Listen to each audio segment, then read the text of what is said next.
vontade. Então vamos lá. Hoje a gente vai começar uma segunda fase.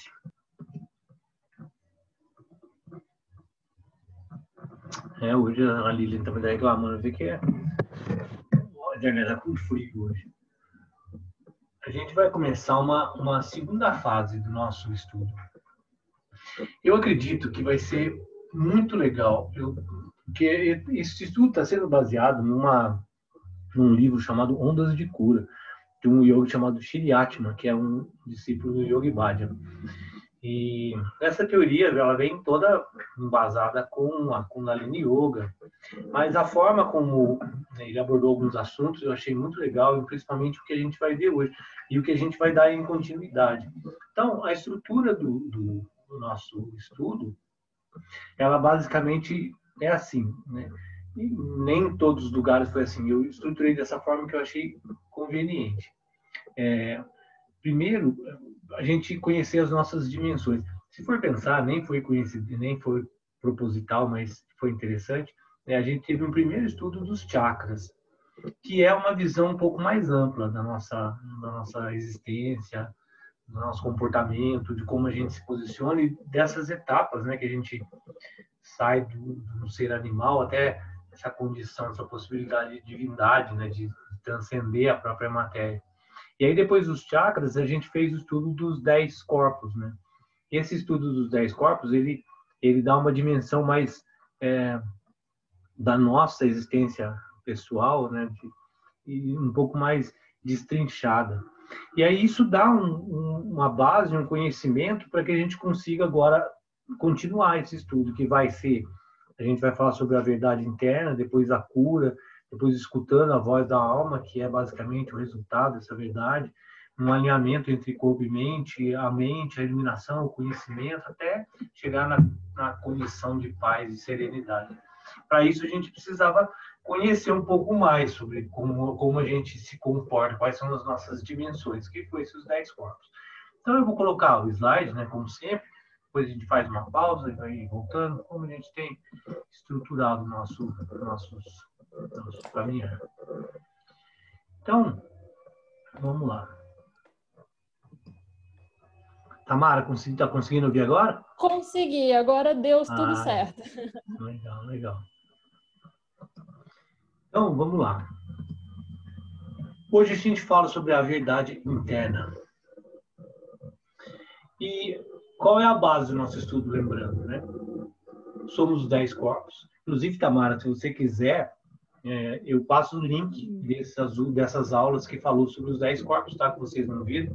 Eu passo o link das 10 aulas, se vocês quiserem assistir, você me fala. E aí a gente chega legal, agora... por favor. Eu quero sim. Só me lembra, por favor. Sempre eu fico prometendo um monte de coisa para um monte de gente. Me lembra que eu separo os links de mão. Tá bom. E aí a gente vai começar, então, o que é essa verdade interna? Sendo verdadeiro consigo mesmo. Normalmente, né, quando se fala no yoga em verdade interna, está se falando no encontro da alma, né? No Kundalini Yoga, é chamado de Satnam. Mas essa abordagem especificamente que foi feita, que a gente vai ver agora, eu achei espetacular, porque no final se torna uma coisa muito prática, né? Como encontrar essa verdade interna? O que é eu ser verdadeiro comigo mesmo? Eu encontrar... Porque quando a gente fala de encontrar a alma, é uma coisa que se torna, às vezes, muito abstrato, né? O que é a alma? Que, na verdade, se a gente reconhecesse essa existência verdadeira da alma, talvez não precisaria nem estar aqui mais, né? Mas, então, embaixo a gente coloca essa frase: temos que encontrar o eu, que é essa verdade, e vivenciá-lo. Esse é o princípio total da vida. Então, no final, a gente está buscando ser feliz, a gente está buscando não sofrer, a gente está buscando encontrar uma identidade que a gente vai espelhando em várias outras coisas durante toda a nossa existência. A vida se resume nisso: a gente nasce, desenvolve uma personalidade, o que é chamado no yoga de... Renato, eu acho que está um pouco alto a minha fala, estou ouvindo que está dando eco aqui, se puder baixar um pouquinho, por favor.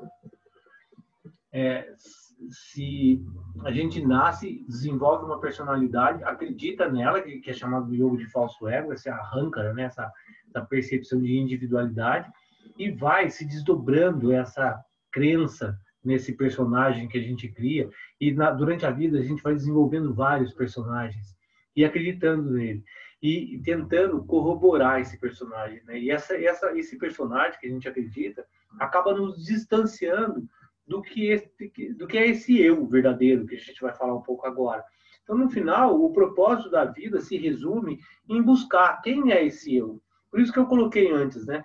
Antes de entender quem sou, esse verdadeira existência que observa esse mundo, a gente entendeu como é que ele se desdobra entre mente, alma, corpo sutil. Na verdade, aqui, né, é colocado o nosso ser é uma combinação de 5 corpos. A nossa alma, que é esse observador. Colocar assim, o conceito de alma. Até hoje na live eu vou falar sobre alma, que é o tema, né? Que vai ser uma análise do vento, né? Os 24 gurus de Dattatreya, que analisa conhecimento através da natureza. E hoje vai falar sobre a alma. E um conceito sobre a alma que é muito importante, pelo menos que eu desenvolvi, eu achei assim, que é alma, né? Para sair dessa constituição de alma religiosa, né? De entrar no processo dogmático. O que eu entendo? Eu entendo que existe um corpo, né, que a gente experiencia o mundo através dele, sentidos, mente, etc.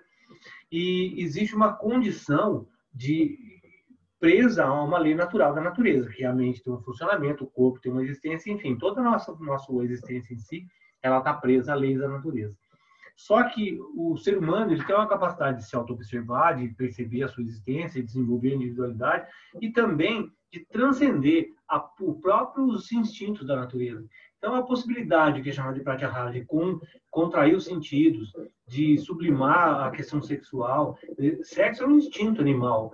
Se o ser humano tem a capacidade de sublimar um instinto, ele tem a possibilidade, a existência de algo que experiencia e transcende. Então, esse é o conceito de alma, né? Que seria algo que está além da matéria, que se utiliza da matéria e transcende a própria matéria, né? Então, pegando nesse sentido, né, nós somos alma, nós somos esse observador, essa testemunha desse que não é matéria, porque se fosse matéria especificamente, estaria preso às próprias leis.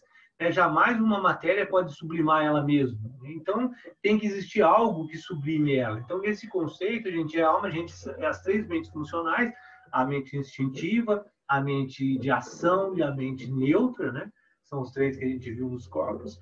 E o corpo físico. E aí os outros corpos, a linha do arco, a aura, o corpo plânico, o sutil, o radio, todos esses outros que a gente viu, na verdade são desdobramentos sutis da nossa existência física.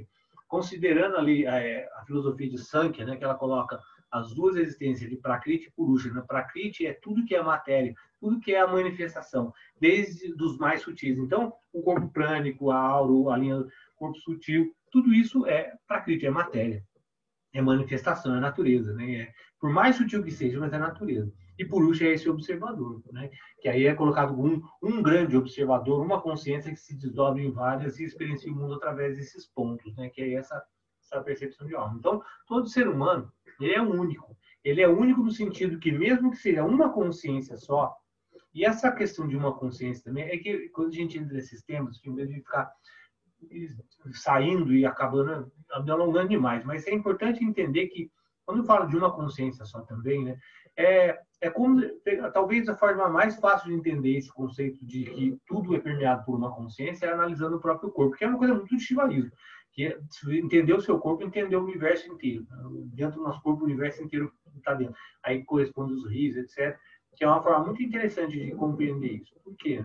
Porque na medida que eu me internalizo e percebo o meu corpo, o funcionamento do meu corpo, eu vou ver que o que significa meu corpo é uma junção de células, independente, porque as células, cada um tem uma função, cada um tem uma inteligência, cada um tem uma existência, e essa junção de milhões de células vão constituir um corpo.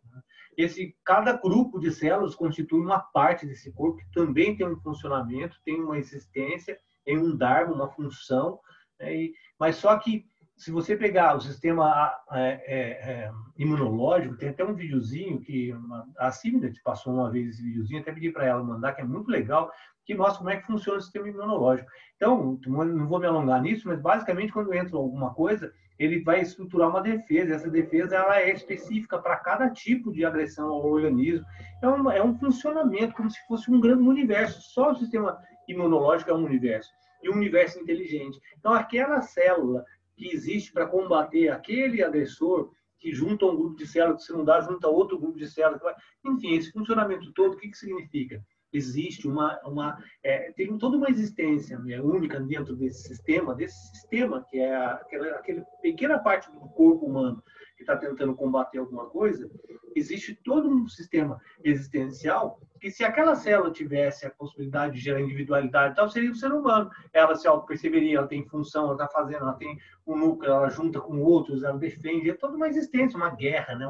Um grande Kurukshetra, Bhagavad Gita, né? E pode ser que uma célula converse com a outra lá e está se transformando aquela célula, apesar de ela ter uma existência, agir, ter uma inteligência, ela está presa a uma consciência que é o corpo, e ela não tem noção do que é o corpo, mas ela está presa a essa consciência. Então, a consciência geral, que é do corpo como um todo, faz com que aquela célula tenha um funcionamento específico dentro do corpo. Essa é a ideia, se você pensar da célula e extrapolar para o universo, nós somos esse ponto, essa célula, na Terra, e cada grupo, né, de células vai se transformando num ser, com um funcionamento. Então, se você pegar o nosso corpo, é um ser, e se você expandir muito mais, o que é a Terra? É um ser. Com todo esse funcionamento, todos esses pequenos núcleos, elas se transformam num ser. E aí da Terra, o sistema solar, o universo, enfim. Aí quando você extrapola isso, né, porque usamos o termo yoga como Brahman, quando você extrapola isso para o universo inteiro, o universo inteiro é um grande ser, né? E isso aí, uma consciência só faz com que esse universo inteiro funcione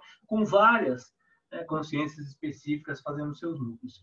E aí, no final, todo ser humano ele é único. Eu falei isso porque quando você fala a unicidade do ser humano, pode desenvolver essa percepção de falso ego, que o ser humano é único no sentido de que ele é independente. E esse é o grande erro, né? Esse é o grande princípio do sofrimento. O ser humano ele tem uma experiência única, porque ele está num ponto experienciando o mundo através desse ponto e de uma forma única. Mas ele não é independente, ele é parte do universo, assim como a célula é parte do corpo, assim como o órgão é parte do corpo, assim como a Terra é parte do sistema solar. Não existe essa independência. E esse é um grande princípio de desenvolvimento, inclusive para o budismo, para a compaixão, né? Quando você entende que você é só uma parte de um sistema. E então, essa unicidade, ela se vê pelo ponto que está experienciando, mas ela não é independente. E aí, o que acontece? A gente vai ter uma experiência única. A célula do meu corpo tem uma experiência única, eu tenho uma experiência única, o passarinho, todas as existências têm uma experiência única. Não independente, mas uma experiência única. E essa experiência gera uma verdade, né? Que não é encontrada em nenhum livro, não através de nenhuma pessoa, mas é uma verdade que a gente encontra nessa experiência só. A primeira coisa para a gente refletir é quando a gente encontra alguém, o que a gente espera daquela pessoa, né? Esperamos saber somente aquilo que só aquela verdade, aquela experiência única sabe, é inerente a ela. A única coisa que ninguém consegue aprender em outro lugar é aquela experiência única. E olha que reflexão interessante, né? Quando você encontra uma pessoa e aquela pessoa começa a expor vários pensamentos e várias coisas, de vários aspectos, o que ela está fazendo? Né? Ela está transportando o conhecimento de outra pessoa para qualquer situação, né? Ela está falando alguma coisa que não é dela. Qual é a grande experiência que a gente tem nessa vida? Tentar saber qual é a verdade daquele ponto, daquela experiência. Quantas vezes a gente se coloca numa situação de passar a experiência única, que é minha, que não tem mais de ninguém, não está em nenhum livro, ninguém vai aprender a não ser comigo. E esse seria a grande troca. Quando a gente se encontrar, né, eu querer saber qual é a sua experiência, né? O que é você, e não o que é o Einstein, ou o que é não sei quem, ou o que é a teoria X, ou o que é o que o outro acha, ou o que todo mundo acha, não importa. Importa saber o que é você, o que você pensa. Estou falando isso, na verdade, para a gente expor em nós mesmos. Qual é a hora que a gente se coloca expondo a pessoa para alguém, né, o que eu sou, né, o que é a minha verdade, não o que é a verdade dos outros. Né? Então, a única coisa que a gente pode aprender com essa relação de pontos, né, de unicidade, que a gente vai chamar de Anu, né, esse ponto infinitesimal que permeia o universo inteiro, é a experiência daquela verdade individual. Qual é essa verdade? Então, o segundo ponto é a gente pode tornar ciente de quem realmente somos estudando as situações. Como é que a gente sabe a nossa verdade? Como é que a gente identifica a nossa verdade? A gente identifica quem realmente a gente é, estudando situações nos quais as pessoas nos ofendem. Olha que lindo isso, gente. Eu nunca tinha pensado por esse aspecto. Por quê? Quando a gente é ofendido ou machucado, é porque a gente tem uma sensibilidade que o outro não teve. Se o outro tivesse, ele não machucaria. Então, se eu falo alguma coisa, ou alguém fala alguma coisa para mim que me machuque, se eu falei aquilo, eu não tive a sensibilidade suficiente para não falar, porque senão eu não falava, né? A pessoa que sentiu esse sofrimento, esse machucado, essa ofensa, ela tem uma sensibilidade que eu não tive, né? Assim como e vice-versa. Então ele fala, você conhece a dança e ela está atrapalhada nesse aspecto. Quer dizer, existia uma dança, existia um funcionamento. Quando eu me sinto ofendido, foi que algo atrapalhou esse funcionamento, algo não está correto. E essa sensibilidade de eu perceber que algo não está correto, ela está numa frequência que o outro não teve e me machucou. Então, quando frequentemente ele coloca você é ferido por outras pessoas, é porque a outra pessoa não teve o insight que você teve e fez algo que atrapalhou a sua dança e você se sentiu ofendido. Quando as pessoas fazem isso, revela essa sutileza, essa verdade inata que está dentro da gente e que faltou naquela pessoa. O que significa isso? Desde o corpo sutil que a gente viu, o corpo sutil e a alma estão ligados. Essa sutileza ela vem de existências. Esse ponto experiencia o universo através de várias existências, e tudo isso está gravado na minha existência. Quando eu chego aqui, eu tenho um conjunto que é chamado registros akáshicos, eu tenho um conjunto de informação que já está em toda a minha existência de vidas. E essas existências, elas vão me mostrando o que é a minha frequência, a minha dança. Quando alguém me ofende, algo diz que não é aquilo. Se eu prestar atenção nessa desconexão e o que eu vou começar a perceber a minha realidade, que a minha realidade ela tá construída em cima dessa ligação, dessa frequência, dessa união, desse sincronismo. Algo que me tira do sincronismo, eu me sinto ofendido. Então, se eu tiver, como ele coloca aqui, né, a capacidade de perceber o que a gente realmente é, estudando as situações que nos ofendem, a gente vai começar a chegar a uma compreensão de uma realidade que está, na verdade, escondida dentro dessas formas de eu perceber o mundo e construir esses personagens que não sou eu. Então, toda a situação de ofensa, de machucado, que o mundo traz de alguma forma, eles são especificamente uma forma de aprendizado de o que não devo fazer. Esse estudo é fundamental, porque, na verdade, se eu estou ofendido, é porque algo me tirou dessa frequência que o outro não teve insight. Então, significa que isso eu não devo fazer. Isso não está correspondendo com a minha realidade. Fica claro isso? Gente, isso é muito lindo. Porque se eu perceber a vida dessa forma, todas as ofensas e todos os machucados que me trazem é o meu verdadeiro aprendizado. Isso eu não posso fazer, porque isso me tira, me atrapalha essa dança, atrapalha o sincronismo que está existindo. A pessoa não teve esse insight, mas eu tive. Então, eu começo a desenvolver esse autoconhecimento através dessas desestruturações, dessas ofensas externas. Olha que lindo, porque desse ponto sai o que a gente entende como ofensa e alguém nos machucando é um grande aprendizado da nossa realidade. Então, ele continua falando, quando exploramos esses valores, porque isso, quem estava no Constantamente, né, quando a gente falou dos capítulos dos valores, que é um dos mais espetaculares coisas do Gita, que estrutura esse conhecimento. A vida é fundamentada numa estrutura de valor, né, numa escala de valor. Assim como eu coloco os meus valores, o que são valores? Naquilo que me traz bem-estar. Né? E aí ele até usa a palavra aqui, na verdade, né, aos quais estamos apaixonados. Então, na verdade, quando eu desenvolvo um valor e me apaixono por ele, ou quer dizer, isso me traz bem-estar, ele estabelece as minhas ações. Que o Gita coloca, na verdade, são 20 valores universais que isso estrutura a sincronia, né? A harmonia do mundo, se todo mundo adotasse esses valores, compreendesse esses valores e vivenciasse eles de verdade. Que, na verdade, é uma outra forma de explicar mais ou menos a mesma coisa. Quando eu entendo que algo me desestrutura, eu devo adotar isso como um valor, como uma postura. Se eu não gostei, isso não pode servir para ninguém. E aí eu tenho que adotar. Isso eu vou desfazendo as camadas que fazem com que eu não perceba essa realidade do que eu sou. Porque a realidade que eu sou está escondida nos personagens que eu fico criando e, na verdade, dos outros, e não na minha. Então, né, ele coloca, quando a gente explora esses valores na profundidade, o que são explorar esses valores na profundidade? Você falou algo, aquilo me machucou. Se aquilo me machucou, aquilo é um valor para mim. Então, eu não posso fazer. Não é que você não pode fazer para mim.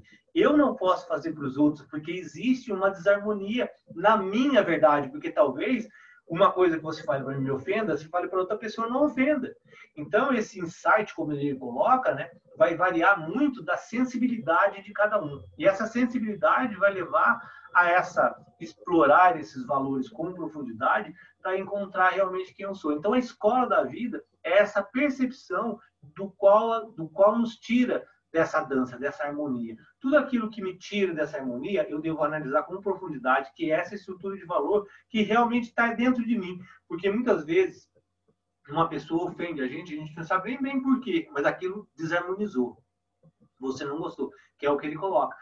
A minha sensibilidade me trouxe essa desarmonia. E aí eu preciso analisar qual é. E aí ele fala assim, né? Quando vivemos para esses valores, nos tornamos o nosso melhor amigo. Porque a gente começa a estabelecer uma existência fundamentada numa estrutura de valores verdadeiro. Não valores criados. Porque o valor criado, eu posso falar, eu devo fazer isso porque a sociedade é melhor nesse aspecto, ou pior no outro. Eu devo fazer isso porque me traz status, ou relacionamento. Enfim, eu posso estabelecer diversos valores fantasiosos, né, dentro da minha ideia do que vai ser bom, e esses valores não vão ser verdadeiros. Agora, na medida que espontaneamente eu ajo de uma forma que me machuca, esse é um valor verdadeiro. Isso está me desestabilizando de uma forma verdadeira. Então, quando a gente vive esses valores, quer dizer, se eu não gosto, eu vivo isso, né, de forma a não fazer isso para ninguém, eu me torno o meu melhor amigo, né? E aí, quando a gente ignora essa verdade, e a gente submete a verdade dos outros, a gente começa a trair a nós mesmos.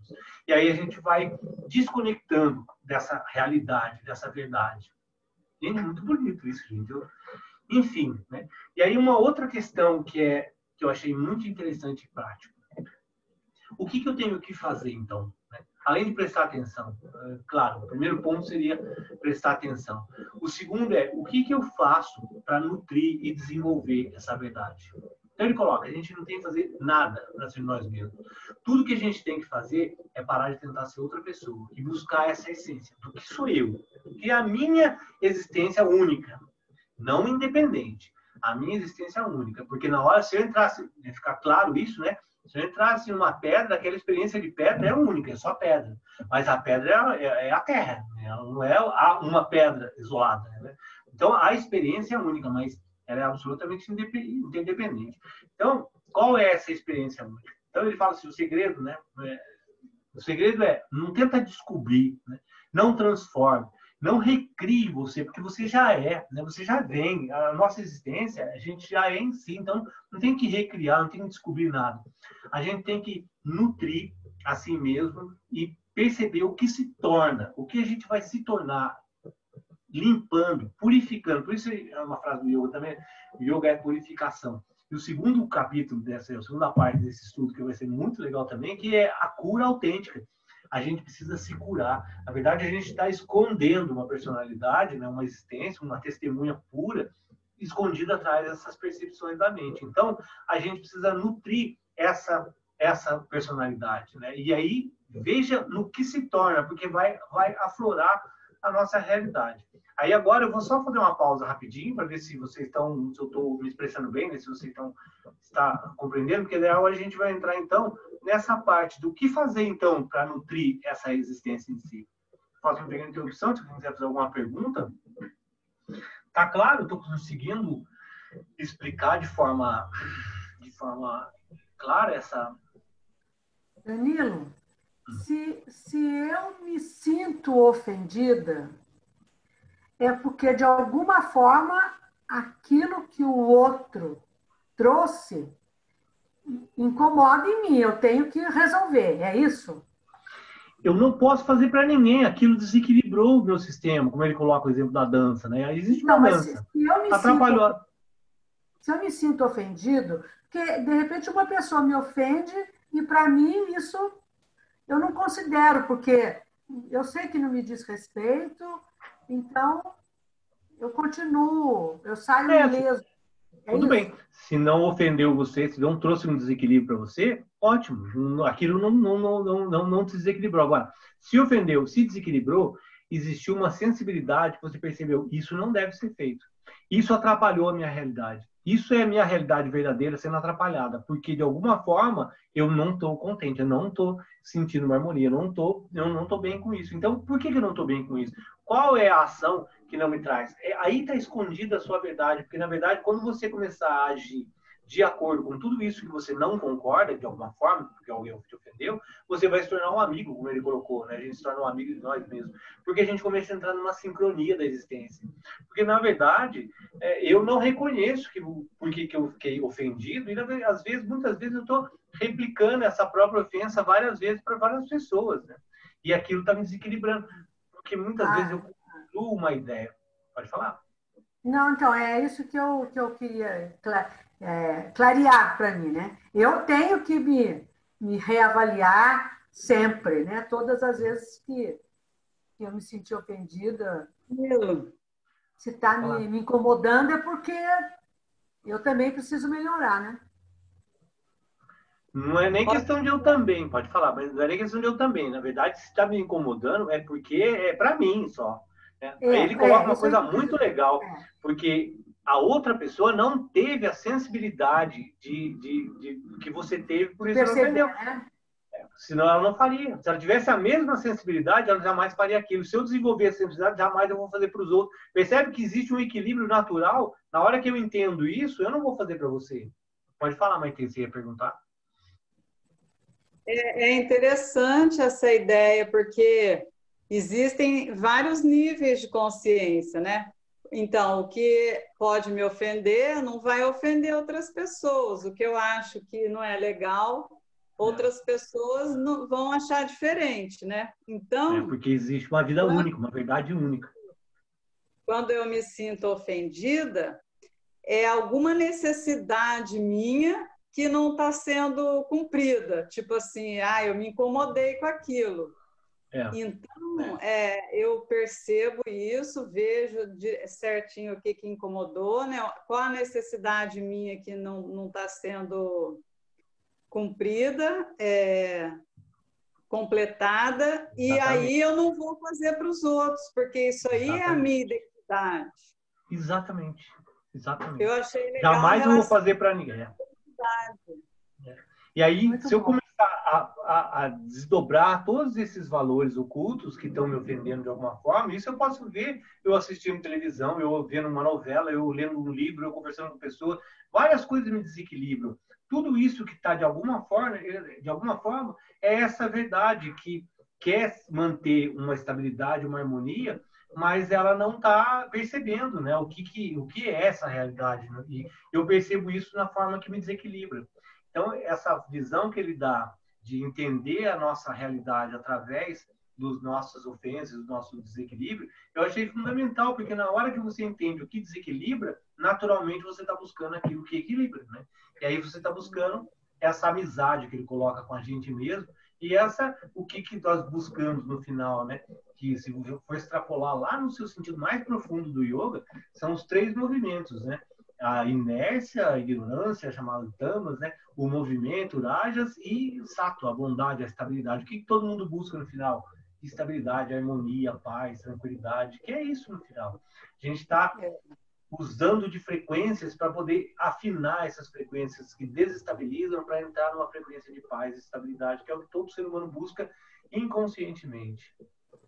Agora a gente vai entrar numa outra parte que é muito legal, né? Como eu faço isso? Praticamente. Como é que eu retomo a minha realidade praticamente? Então, olha que interessante. Como eu retomo praticamente essa realidade? Através de nutrir. Ele coloca aqui, né? Nutra a si mesmo em vez de que você torne. Então, às vezes, ser autêntico pode ser uma tarefa mais aterrorizante. Porque a gente assumir o que a gente realmente é, isso pode criar um desconforto muito grande. Porque a gente está querendo por carência, né, desenvolver personagens que agrade os outros, para que a gente seja aceito. E isso, quando ele fala que pode ser atemorizante, porque na hora que você assume uma personalidade, uma realidade, isso pode ser profundamente ruim para a gente, né? Porque isso pode gerar uma falsa impressão de que eu não vou ser agradável com aquela pessoa e eu quero ser querido em todos os meios. Por isso a gente usa roupa, por isso a gente quer ser magro, famoso, por isso a gente quer ser um monte de coisa, porque a gente quer ser aceito, né? Que a gente tem um problema de carência, uma desconexão lá inicial, né? Quando a alma se torna na mente, quando se desconecta da existência, a gente fica buscando esse intervalo de conexão de várias formas. Então, a gente quer ser aceito nos ambientes, né? Quando é adolescente, a gente entra em várias tribos. Adolescente não, né? Até hoje. A gente fica entrando em várias tribos, se adotando formas, se moldando para aquela tribo para que a gente seja aceito. E aí a gente começa a viver o personagem dos outros, a realidade dos outros. Vive a experiência dos outros. E esse é um dos pontos de desconexão, de sofrimento, né? Então, como é que eu faço para sair disso, para eu reconhecer minha realidade, sendo que eu estou preso na dos outros?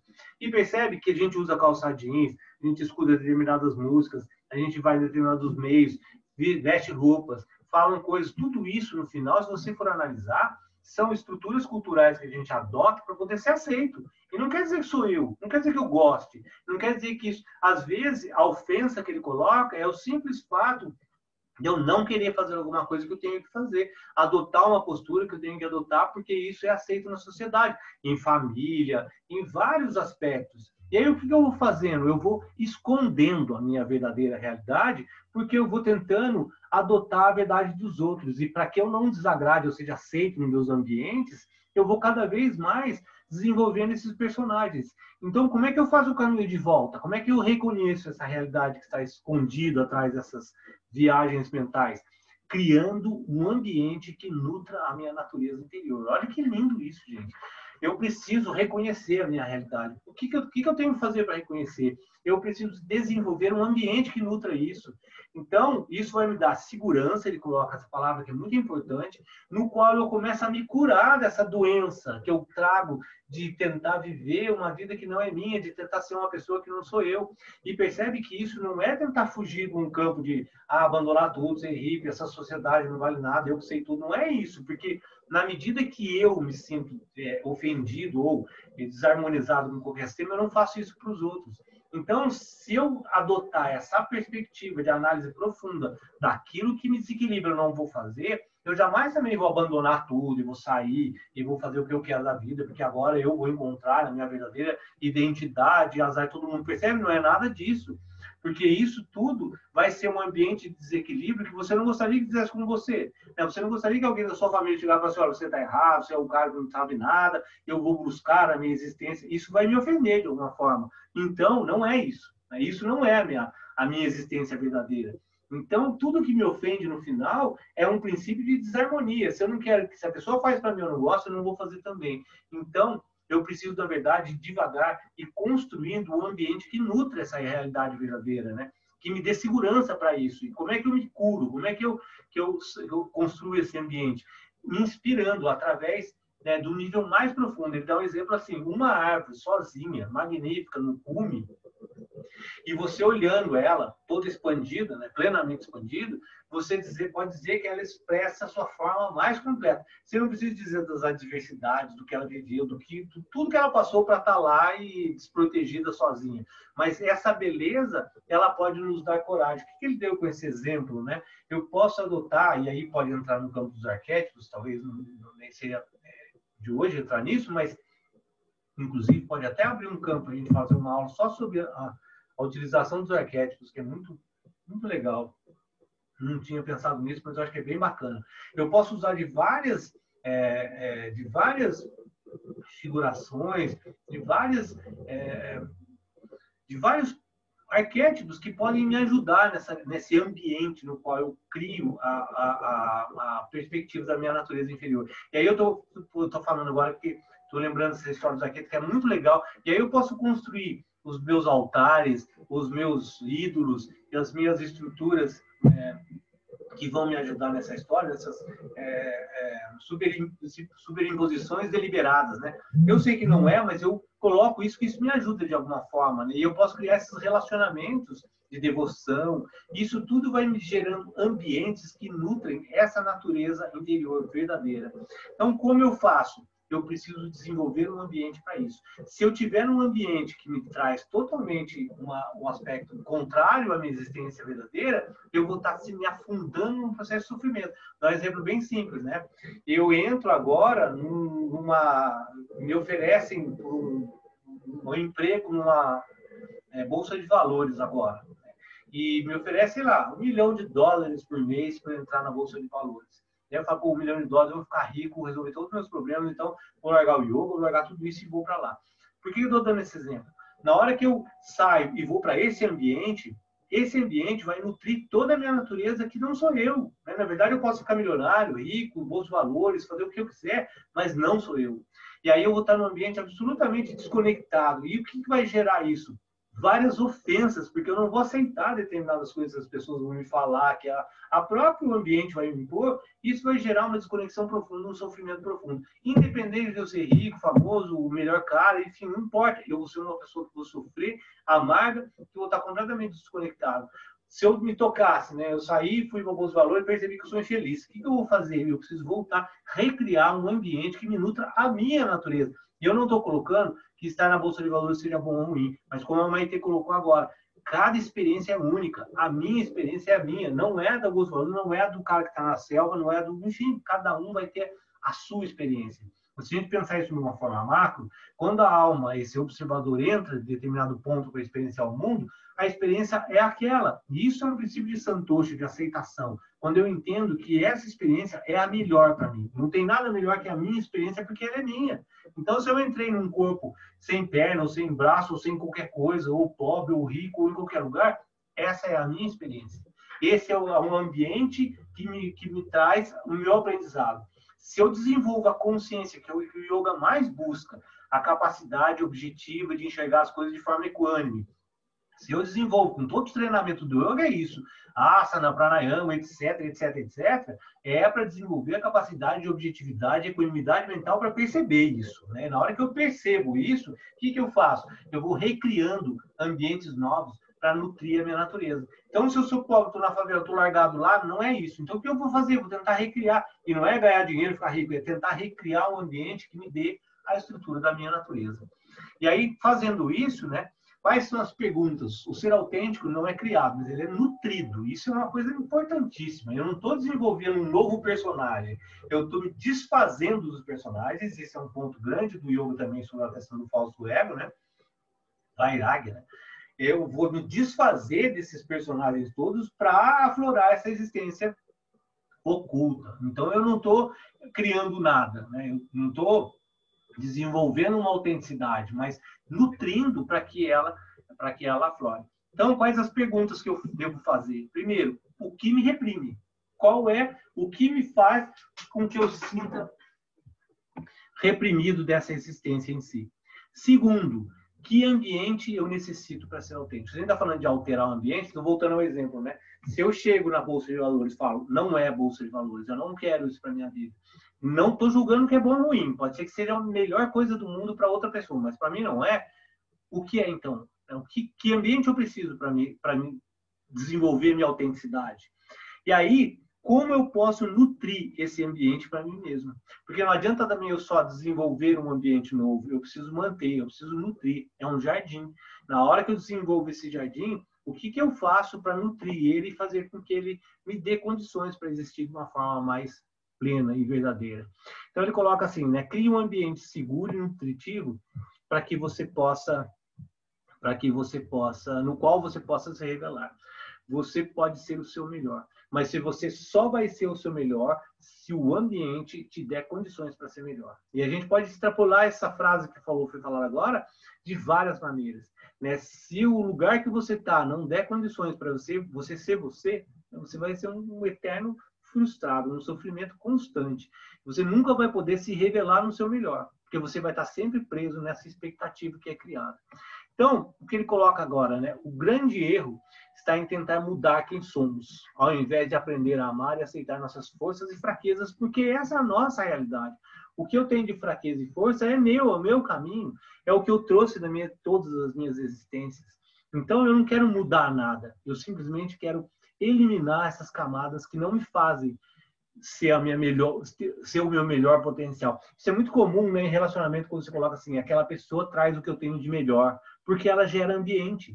Se aquela pessoa exige, é muito comum isso em relacionamento, quando uma pessoa exige que você seja outra, porque ela tem uma expectativa externalizada de uma ideia figurada de o que é uma coisa boa, e hoje está muito comum isso, né? As pessoas estão colocando, tirando de uma caixa, colocando para outra, e colocando assim, a pessoa para ser boa, ela tem que ser assim, né? Até o filme que quem indicou, meu Deus, que é aquele Maud, foi a Cori que indicou o Maud, que é aquela mulher que pinta e tal, né? E ela conhece um cara e o cara é tosco, né? E aí a primeira reação é o cara é o tosco, né? Mas o cara é a realidade dele. A gente quer que não ser tosco significa ser um padrão de homem que é o homem perfeito. Não existe homem perfeito, não existe mulher perfeita, não existe nada, existe as histórias de cada um. Então a gente fica buscando essa ideia de perfeição, né, de espelho, e aí acaba perdendo completamente essa possibilidade de ser o melhor que você é. E aí nesse filme mostra exatamente muito essa questão do que, no final, o relacionamento dos dois, com todas as imperfeições e com todas as coisas piores que o ser humano pode ter, no caso que ele tinha, ela criou um ambiente para ele ser o melhor dele, e dele aflorar essa própria realidade dele, né? E assim como ele, no final, construiu também o melhor ambiente possível para que ela aflorasse o dela. No final, ela fala no filme, né, eu fui amada, porque ela, no final, encontrou o ambiente para a existência dela. Não é a minha, não é a de ninguém, é a dela, né? E ela viveu a busca pela aflorando o que era a busca interna dela, que no final até ela fala, não preciso de nada, preciso de uma janela. A janela diz o mundo inteiro, e ela pintava, né? Então, se a gente focar, né, apenas em ficar eliminando fraquezas e se tornando um super-herói, né, o cara, o exemplo que se cria no mundo, e aí é o espelho onde a gente fica focado nos outros e não na gente, a gente pode sentir, ele usa esse exemplo lindo da flor de lótus crescendo na lama. O que é a flor de lótus? Né? Por que é usada como símbolo em toda a estrutura do yoga? Porque ela sai da lama e aflora, né? Independente da lama, ela aflora. Ela está no topo, ela não se contamina.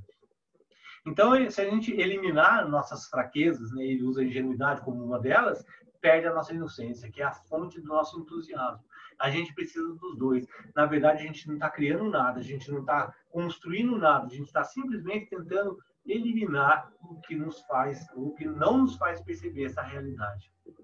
Então, ele termina falando, somos infinitos, somos expressão de Deus, né? Nós somos essa testemunha, essa purusha, né? Essa alma que permeia tudo, nós somos isso, né? Nós somos essa fração dessa existência em si. Como podemos ter essa experiência dessa totalidade? Através da nossa identidade.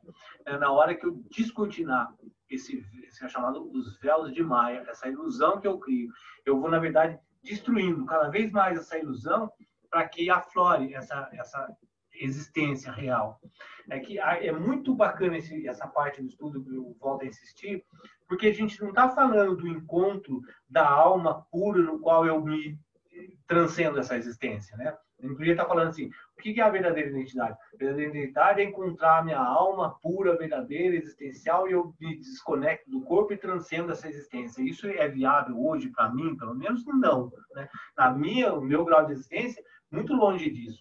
Então, o que a gente está trabalhando, né? Essa identidade oculta que já vem, como a gente viu no estudo anterior dos corpos, já vem comigo, né? Não é a moksha, se libertar e transcender, ir para o seu, tornar um santo puro, etc. Não, né?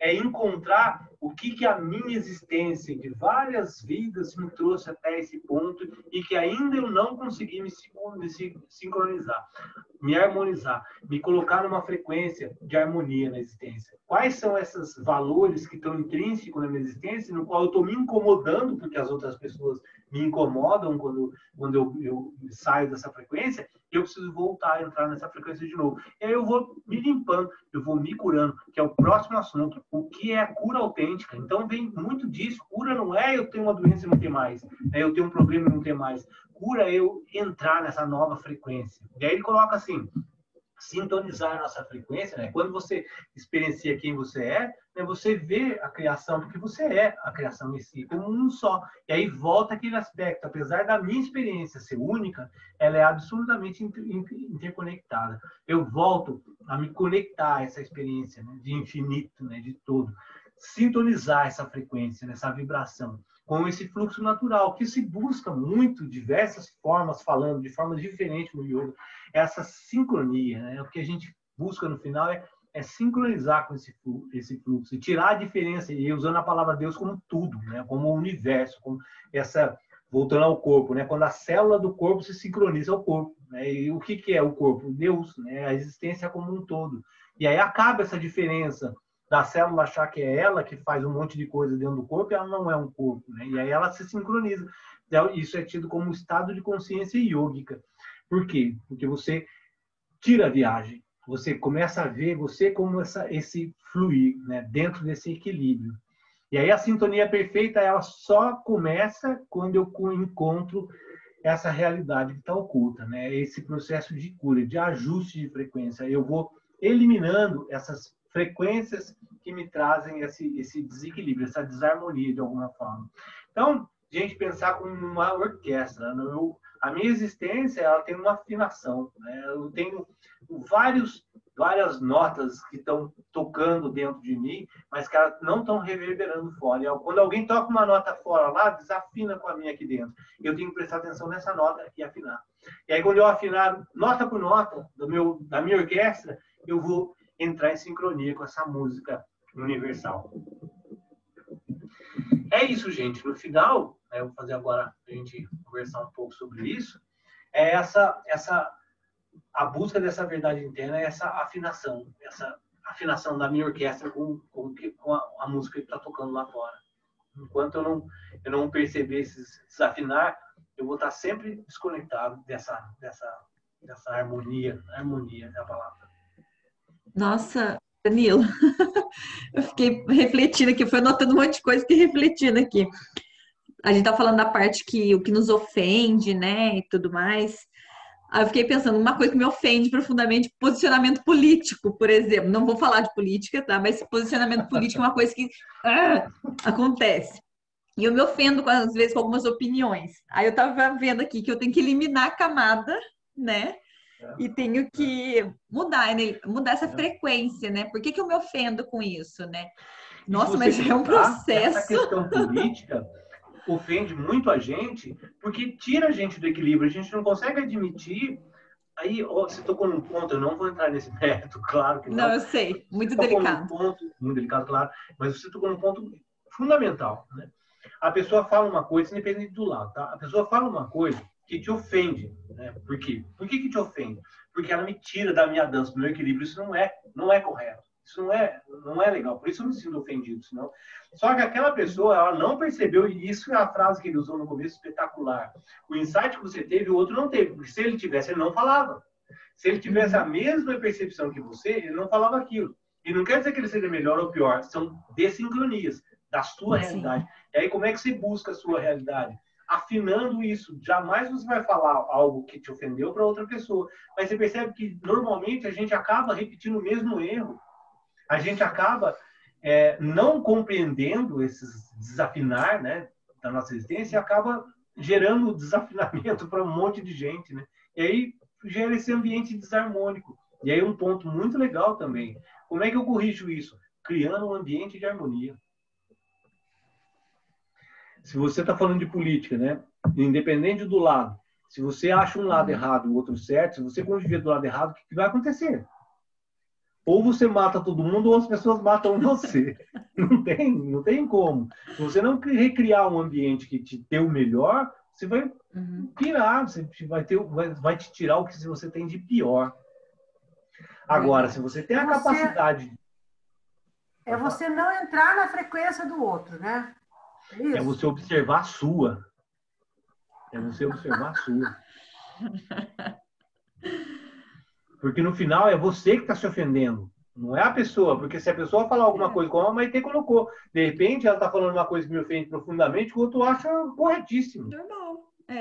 Então o que está acontecendo é comigo. Eu que tenho que analisar e me reafinar esse desafinamento. Aí está a minha verdade, porque é a minha, não é dela. Não é a da pessoa. É a minha. E aí quando eu entendo isso, eu vou reorganizando esses desafinar que eu tenho. E como é que eu faço isso, que eu achei espetacular? Criando um ambiente para isso. Para eu ser sempre melhor. Pode falar. A pessoa não percebeu que ela causou isso, mas e quando a pessoa conscientemente sabe que está causando isso? Não sabe. Porque, no fundo, ela está falando alguma coisa que, se ela tivesse esse ponto, essa palavra que ele usou é fundamental. Se ela tivesse a sensibilidade de entender que aquilo era ofensivo, ela não faria. Ela está fazendo aquilo porque, de alguma forma, ela não percebeu aquilo que ela está gerando verdadeiramente. Porque, muitas vezes, ela não tem nem consciência que aquilo é negativo. E, às vezes, até, extremando, tem até aspectos biológicos que levam a pessoa a não ter empatia, não ter percepção das coisas que está falando. Mas aí o problema é dela, não é seu. Esse é o grande ponto, percebe? Se a pessoa está falando um monte de bobagem para mim e ela tem um problema de psicopatia, não tem empatia, tudo que ela fala não tem, isso é problema dela, não é problema meu. O problema meu é o que está me ofendendo, não o que ela está falando. Percebe como é bonito isso? Porque não importa o que ela está falando, o que ela acha, o que ela deixa de achar, isso é uma vida dela, não é minha. O que importa é como eu estou refletindo isso. E aí, se eu fizer uma análise daquilo que me traz desconforto, eu vou estar me corrigindo. E ela pode continuar falando o que ela quiser. Danilo, mas pelo que eu entendi do que a Cristina perguntou, quando a pessoa faz isso conscientemente, seriam as provocações, quando uma pessoa te provoca para ver você sair do seu eixo central, entendeu? Sim, mas daí, se a gente entrar no mérito de tentar analisar se a pessoa está tendo consciência ou não do que ela está falando, isso passa a ser um problema exclusivo dela, não seu mais. O seu problema é aquilo te ofendeu ou não. Se te ofendeu, existe um desequilíbrio que você tem que analisar. Agora, se ela está fazendo aquilo de forma consciente, não está fazendo consciente, aí passa a ser um problema dela. A gente não pode espelhar, que é um dos problemas que é colocado aqui, é transformar a nossa vida tentando espelhar no que é o outro é o outro. Se a gente se corrigir, se cada um conseguir uma análise de estrutura de valores, de percepção e correção de afinamento, tudo se afina. Achar o próprio equilíbrio, né? Pensa numa orquestra. É simples, na verdade, né? É simples, é simples, mas é complicado. Em essência é uma coisa bem simples. Pensa numa orquestra. Se você tem o seu instrumento e está tentando afinar o do outro e o seu está desafinado, o que adiantou? É isso. No final é isso. Quando o cara está tocando um instrumento desafinado na orquestra, você vai perceber que aquilo desafinou. Você fala, não está legal, né? Mas o que você tem que se preocupar? Em afinar o do cara ou afinar o seu? Se o seu está desafinado e o cara está desafinado, não adianta eu ficar afinando o do outro. A orquestra vai estar desafinada sempre. E aí, na hora que aquilo me incomodou, eu vou perceber que eu preciso estar me afinando o meu instrumento. E ele está afinando o dele. Quando todo mundo afinar todos os instrumentos, a orquestra vai tocar. E aí vai estar tudo harmonizado. Só que quando eu percebo que aquele instrumento o cara não afinou e não vai fazer, o que eu tenho que fazer? Criar um ambiente para minha afinação. Olha que lindo isso, gente. Eu vou até chorar aqui. Mas olha que lindo isso. Na hora que eu percebi... É muito difícil. Não sei se é difícil. Eu acho que é mais... Eu penso assim, Danilo, que a nossa parte mais feia do egoísmo, né? Essa coisa egóica da gente, a gente quer rebater. A gente quer achar que o outro tem que ouvir o nosso lado também. Até para corroborar a nossa própria viagem, né? Porque na medida que alguém não concorda com aquilo que eu estou falando, eu vou tentar ficar convencendo ele para me convencer que eu estou certo. Na verdade, a gente não quer convencer ninguém, a gente quer se autoconvencer. Eu acho que é esse o silêncio que é o difícil, né? Uma frase que ele usou no meio aqui: às vezes ser autêntico pode ser a tarefa mais atemorizante que existe. Porque a gente tem medo. A gente quer... assim, é o complexo de carência. A gente não quer desafinar. Muitas vezes a gente adota a postura que é só para a gente ser aceito no final. E aí que é um ponto que eu achei legal, né? Não é eu desestruturar o ambiente do outro, é eu criar um ambiente para mim, porque a existência é única, a minha verdade é única. E ele começou lá no começo, não sei se vocês lembram, uma coisa que eu achei muito lindo também. Você está se relacionando com outra pessoa. O que eu quero saber da outra pessoa? O que é a verdade dela, né? O que é a existência dela, que é única. Isso, a única coisa que eu posso aprender com uma outra pessoa é a realidade que ela existe. Porque qualquer outra coisa é outra coisa, não é dela mais. E eu posso aprender em qualquer outro lugar, não com ela mais. E aí, na medida que eu consigo me sincronizar e criar esses ambientes, eu vou aflorando o que eu tenho de melhor. E quando eu me afinar e eu estiver bem, aí eu vou expandir isso para o meu entorno. Né? Mas eu só posso expandir o que eu tenho, eu não posso expandir aquilo que eu vivo do outro. Né? Por isso, lá a primeira fase que está no estudo temos que encontrar esse eu, né? Vivenciá-lo é o propósito da vida. É lindo isso. Nossa, cada aula a gente vai passar mais uma semana pensando naquilo. Eu já estou pensando na semana passada, que era a paciência. Estou brigando com os meus números ainda. Agora essa semana mais reflexão. Ai, meu Deus. Mas é muito lindo esse estudo, né? E a gente agora vai entrar no que é a cura, em todos os outros desdobramentos que vai fazendo com que a gente reflita muito sobre o que a gente precisa para encontrar o que todo mundo está buscando. O que a gente está buscando no final, né? Viver em paz no final. Né? Encontrar um ponto de harmonia nessa vida que não sofra. Que todos nós estamos buscando aqui, no trabalho, em todos os lugares que a gente habita, tentar não sofrer. Tentar passar por a experiência da forma mais estável possível. Essa explicação da orquestra, né, de afinar um instrumento do outro, eu acho que foi muito didática. Foi muito fácil de guardar, né, a lição de hoje. Foi muito didático. Adorei. Porque na verdade, a gente está tentando afinar o mundo. Esse é o grande ponto. Eu vejo pelos meus filhos, né, que estão numa fase normal da vida, como todos nós passamos por várias fases. Mas eu noto assim, uma veemência muito grande em tentar fazer o mundo ser da forma como eu penso. E aí é muito difícil. Porque na hora que eu desenvolvo uma ideia do mundo, quero que o mundo seja essa ideia, eu vou sofrer demais, porque o mundo não vai ser essa ideia. Vocês assistiram esse filme? Como é que chama o guri? Você que indicou Maude? Maude? Né? Maude. Maude? Eu assisti, eu achei muito legal. Muito legal. Muito legal. Se você perceber as nuances desse filme, é muito isso. Porque ela entra como empregada, ela apanha do cara. As feministas, quando olham o cara batendo na mulher, pronto, acabou a conversa ali. O cara já é um ser execrado da sociedade. Pode matar ele, que ele não presta mais para nada. Mas se você prestar atenção na nuance do filme, ele, no final, ele abandona a própria existência para criar um ambiente para ela. Com toda a existência tosca dele. E isso é esse afinar da existência individual de cada um. Cada um é um e cada um vai se tirando o melhor de acordo com essa possibilidade do ambiente que te dá. Se ele tivesse encontrado um outro ambiente, que essa história é real, né? Se ele tivesse encontrado outro ambiente, talvez ele seria o pior do ser humano. Mas no final ele se tornou um ser humano muito melhor por ter encontrado com ela. E ela se tornou uma pessoa muito melhor por ter encontrado com ele. Os dois criaram ambientes que desenvolveram essa verdade, porque ela queria ser pintora, ele queria, percebe? É lindo isso, quando você consegue perceber que não é um ser ideal. Não existe um ser ideal, existe a minha história e que eu procuro a minha verdade. E eu preciso de um ambiente que me traga o que eu tenho de melhor. E o que eu tenho de melhor é aquilo que me ofende, eu nunca vou ofender ninguém. Olha que bonito, gente. Se eu tivesse a consciência clara de tudo que me ofende eu não fizer para ninguém, eu vou naturalmente ser uma pessoa melhor. Só nisso, só nessa percepção. O Danilo, e o filme, ele é passado, acho que na década de 30, né? 30 ou 40. Né? Eu não sei Imagine ela saindo da casa da tia e indo morar com um homem, né? Exatamente. E não sei se você percebeu, mas ele respeitava ela. Né? Apesar de todo... Muito interessante. E o bacana é aquilo que você falou mesmo, no fim ela dizer, né? Tá tudo certo, eu fui amada. Para mim, basta, né? E ela, no final, estava numa existência com a tia, com o irmão, absolutamente horrível, e foi como um cara tosco que ela encontrou a realidade dela, que ela pôde pintar, que ela pôde expressar a verdade dela. Ela tinha um objetivo, ela tinha uma integridade, né? Uma busca, assim, bem interessante. E que o ambiente fez com que ela aflorasse a realidade dela, e ela foi feliz, no final, com todos.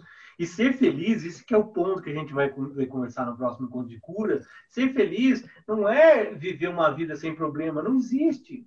A vida é um monte de problema. Ser feliz é a gente se relacionar e se afinar com esses problemas e se entregar a essa existência e viver ela da melhor forma possível. Não tentar eliminar o problema, como ele termina o texto, né? Fraquezas e forças é parte da minha existência. Eu não posso eliminar minhas fraquezas, né? Ela me faz ser o que eu sou. Eu preciso observar elas e usar tudo que eu tenho, né? Experienciar a vida. Esse é um grande ponto que a gente deixa criando esses personagens, tentando montar o que a gente não é, tentando criar uma coisa que a gente não é e gera um sofrimento constante, né?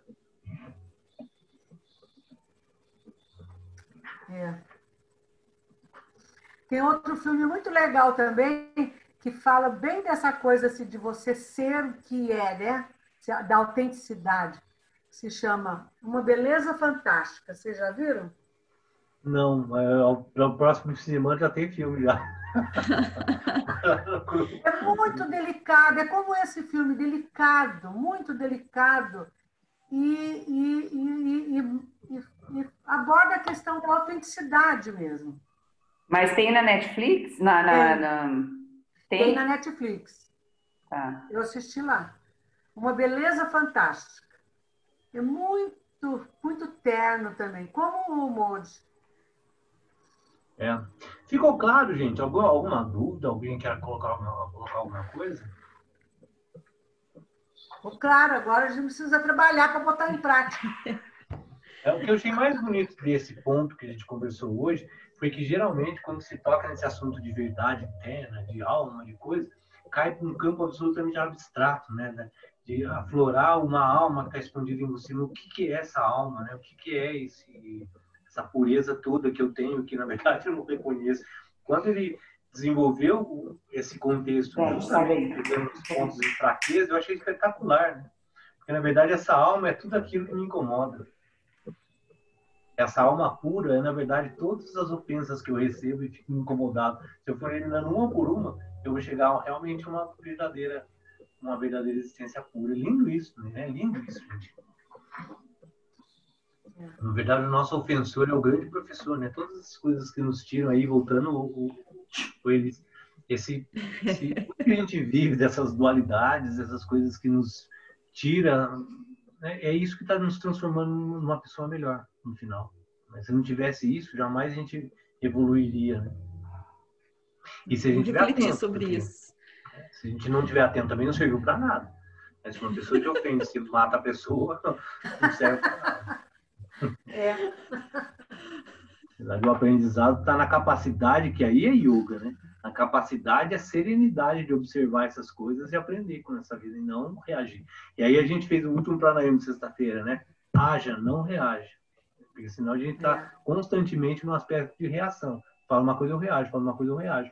O yoga é justamente o contrário, né? Você faz, eu não vou reagir, eu vou agir, eu vou absorver, analisar com serenidade, com equanimidade e eu vou perceber, crescer nessa existência. É bonito a gente conseguir. Só o fato de conseguir entender isso já é um passo, né? Pode ser que a gente nem vivencie de verdade, mas pelo menos sabe por que está sofrendo, né? Então, Agora, um outro ponto, só para terminar, que é muito importante, estava até conversando com a minha irmã é psicóloga, estava conversando com ela sexta-feira, se não me engano. Tudo isso, no final, se transforma é um treino, não é uma coisa de compreensão. Esse é um outro ponto importante de entender. Não é, eu entendi, tá bom, entendeu, mas o que eu tenho que fazer agora para manter essa compreensão? É treinar a mente. Aí vem a parte do sadhana, da prática, no sentido de treino, né? Porque a mente, ela vai tender a esquecer amanhã, voltar aos padrões, né? Como é que eu mantenho atento, constantemente atento? Mantendo um treinamento constante da mente. E aí é um aspecto mais físico, né? Danilo, que belezinha que é a a moça que veio, né? Como é que ela chama? Sim. Eu só vou terminar a gravação aqui, para a gente, né? Eu acho que o assunto acabou, senão a gente fica entre outro assunto, ele pode ficar à vontade, mas só concluir